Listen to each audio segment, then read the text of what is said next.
What is glossophobia? Have you heard this term before? My name is Dr. Shalonda Jones. I developed the I Am Speaking strategy to give us specific approaches for managing public speaking fear. Today we will discuss how glossophobia relates to public speaking and why some of us experience it. By the end of our discussion, we will have more knowledge about managing glossophobia if we experience it when it's time to give a speech. Let us first define glossophobia. Glosso means speech. Phobia means fear.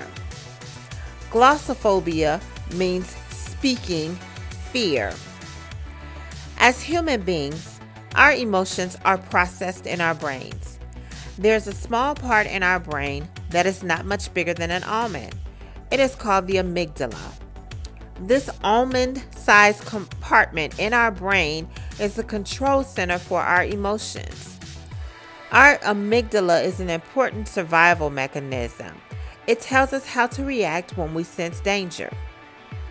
Sometimes our amygdala tells us to fight. Other times it tells us to run. There are even times when we freeze. This applies to giving speeches in the following ways. When our flight response activates, we avoid giving a speech.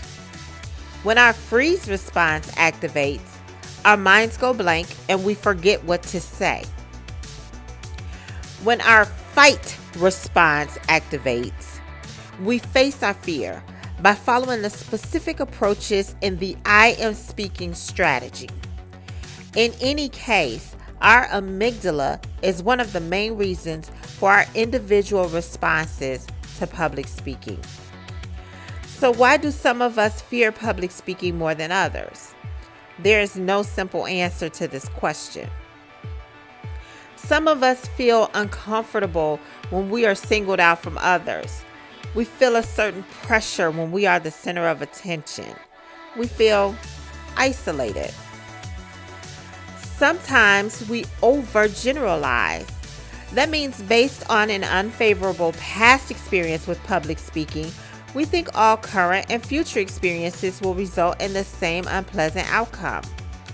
However, when we learn from our past, we can apply those lessons to current situations and continue to improve in our future.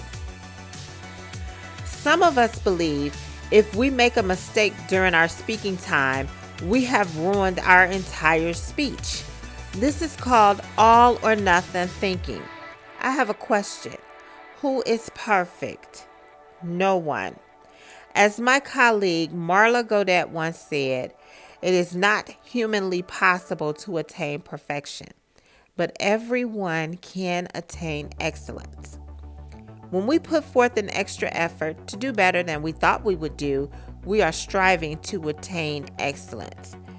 Let's strive for excellence.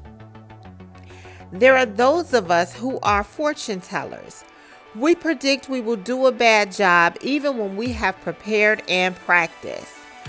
When these thoughts of failure creep into our minds, we fight back with the I Am Speaking strategy. These are the steps. First, we identify the feelings we are experiencing related to public speaking. When we know the specific emotions we are experiencing, we take appropriate steps to manage those emotions. We then affirm ourselves in a positive manner.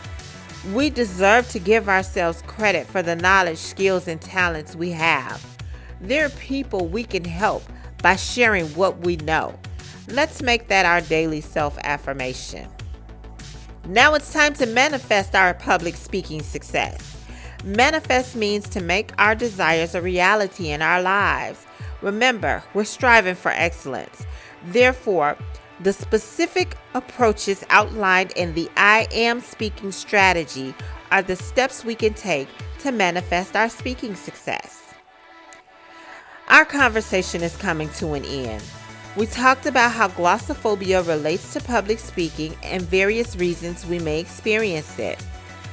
When our amygdala sends the message to either run or freeze, we can fight glossophobia. Be audacious. Have the nerve to say to glossophobia, I am speaking.